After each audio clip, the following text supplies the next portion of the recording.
Hello, and welcome to Afternoon Tea with Karen. Exciting times in Victoria. Council elections 2024.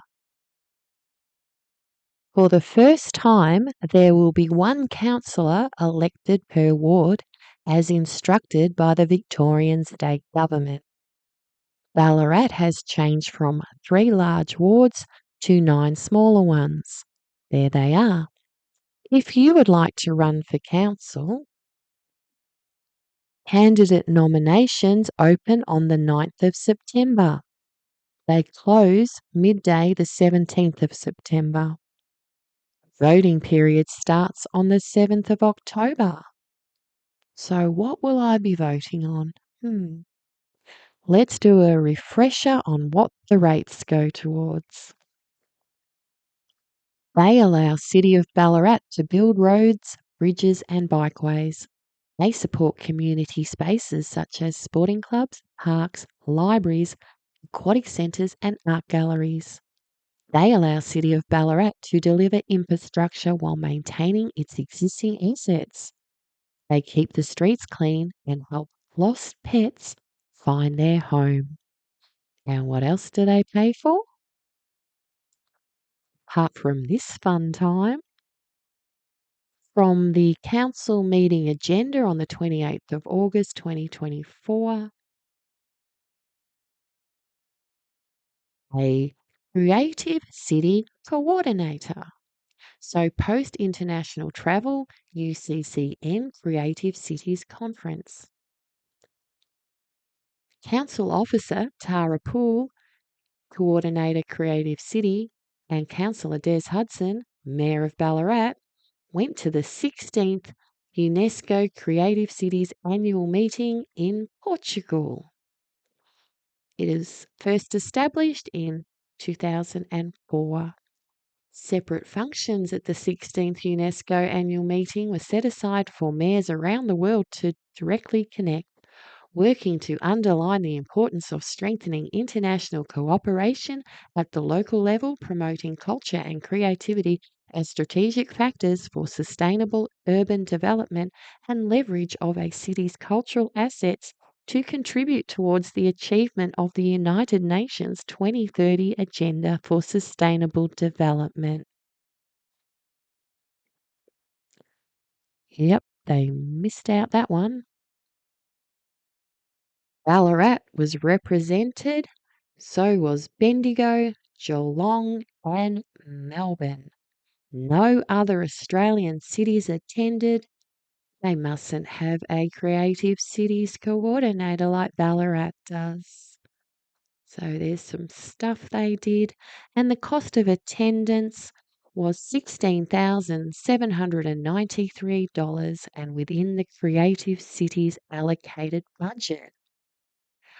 I don't think that amount includes 2 business class return tickets to Portugal. That must come out of another budget. From page 316. The reviewed civic policies align to adopted commitments to inclusion and interculturalism as outlined within various adopted plans of council, such as the Intercultural Plan, the LGBTQIA plus Inclusion Plan, and the Reconciliation Action Plan. So adopted commitments and adopted plans of council. The LGBTQIA plus inclusion plan also includes a part-time staff member.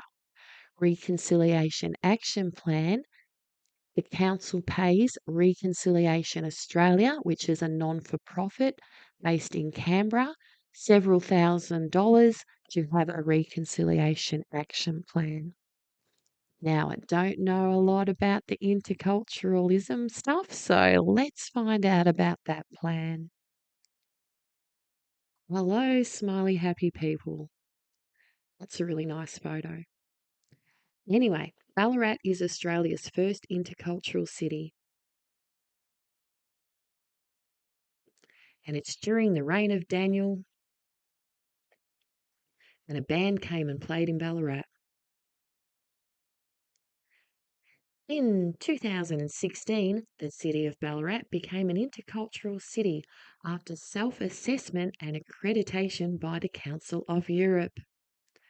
Interculturalism is about building on multiculturalism and creating a society for the long term, not just welcoming migrants and refugees into a community, but preparing the community for arrival and creating structures for full inclusion and participation. An intercultural city is where diversity is deemed to be the norm. Our intercultural city builds on the concept of all of us living together in a vibrant, diverse, and harmonious community. How we talk about inclusion, diversity, equity, inclusion, equality, intersectionality, held, cultural, linguistic, and religiously diverse. And there's an infographic. Ballarat is a changing and diverse community. It is becoming more culturally diverse, with 1 in 9 people born overseas. 7% speak another language than English, and 4% practice a non Christian faith. The main countries of birth other than Australia. Number 1, the UK. I wonder if the council had a flag raising day for them. So between the UK, India, and New Zealand, we've got the cricket teams pretty well covered. Oh, and Sri Lanka. Right. Christianity is the major religious denomination in Ballarat. However, 48% have no religion or secular beliefs. That's me. 34% through family migration stream. And there's Belinda Coates and that green dress again that she likes. Anyway, I'm sitting in here in my pajamas, so I have no right to be the fashion police today. Let's go. What are the priorities for the 4-year plan? 2-year action plan. Second 2-year action plan will be developed in 2024 and will build on the progress of this first one. Priority 1, responsive services. 2, active citizenship. 3, leadership and advocacy. 4, maximising and valuing diversity. So I have scooted through most of the others, so let's just scoot through this one. Providing accessible services for Aboriginal, cultural, linguistic, and religiously diverse and newly arrived communities. Co-deliver migrant welcome to country initiatives with settlement agencies to create intercultural relationships and networks and understanding of Aboriginal and Torres Strait Islander people's culture. Strengthen advocacy support relating to the Council's commitment as a refugee welcome zone by building partnerships and working with local community groups and service providers to enhance support for refugees settling in Ballarat. Increasing intercultural competence and sensitivity of council staff and service providers. So this is also in the LGBTQIA plus inclusion plan. Establish baseline data from the staff regarding cultural identity, languages spoken, LGBTIQA plus identity, gender, Aboriginal and Torres Strait Islander identity and disability to understand the diversity of the organisation. A little bit creepy. Develop an organisation language service policy. Develop and implement general inclusivity training for new staff as part of the onboarding process. That's also in the LGBTQIA plus inclusion plan. Also facilitate the delivery of cultural awareness, intercultural competency training for council staff, public interface agencies and industry.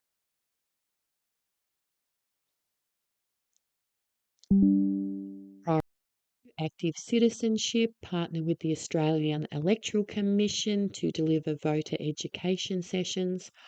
I'd recommend Pauline Hanson cartoons, they're really good. Promote information sessions regarding councillor candidacy. Oh, tongue-tied.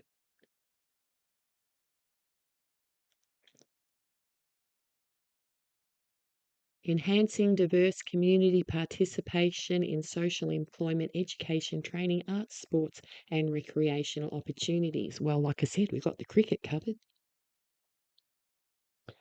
Provide opportunities for cultural exchange between children and young people, such as through library story time. Ooh, have fun with the drag queens.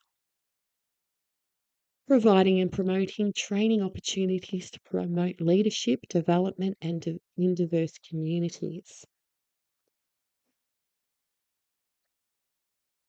Deliver preventing violence against women workshops to the intercultural ambassadors, City of Ballarat's Intercultural Service Committee members, and community leaders.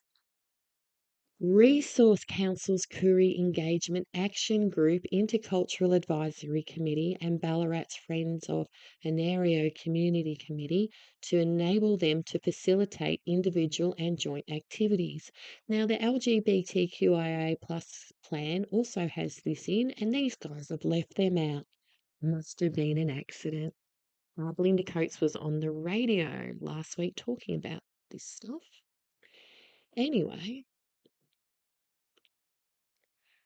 representing and supporting our diverse communities in issues that impact them. Co-deliver anti-racism training with partners of councils to staff and community leaders and groups. Review their discrimination and anti-harassment policies. That's also in the LGBTQIA plus one. And also the human resources. And maximising and valuing diversity. Deliver Aboriginal and Torres Strait Islander events on the dates of significance, such as Survival Day Dawn Ceremony. Woohoo!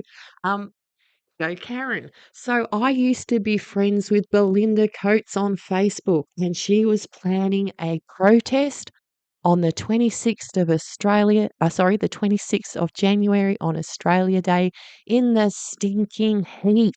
And I said to her, why don't you put on a bit of a show and have a survival day ceremony in the morning when it's not so hot? And she took it on. Go Karen. But then she got all into the gender woo woo stuff and men can be women and all that. And it's like, I don't like you anymore. Anyway, then we've got some other days. Harmony Festival, Refugee Week, recognise the efforts of volunteers and providing opportunities for all residents and visitors to enjoy an intercultural, cosmopolitan Ballarat. So despite the major religion being Christian, we're going to celebrate days such as Ramadan, Harvest Festival, and Festival of Lights and Chinese New Year. So we've got some more strategies and that, and there's the end. At the Survival Day Dawn service. Yeah, as an Australian with British and Aboriginal heritage, I'm not really sure how I feel about all this, but they're having a good time, so yay. Anyway, if they've got an issue with me, they can report me to the Human Rights Commission via Ballarat Council. Are you a First Nations person? So they've ditched Aboriginal and Torres Strait Islander altogether. Anyway, I'm out of time. See you later. Bye.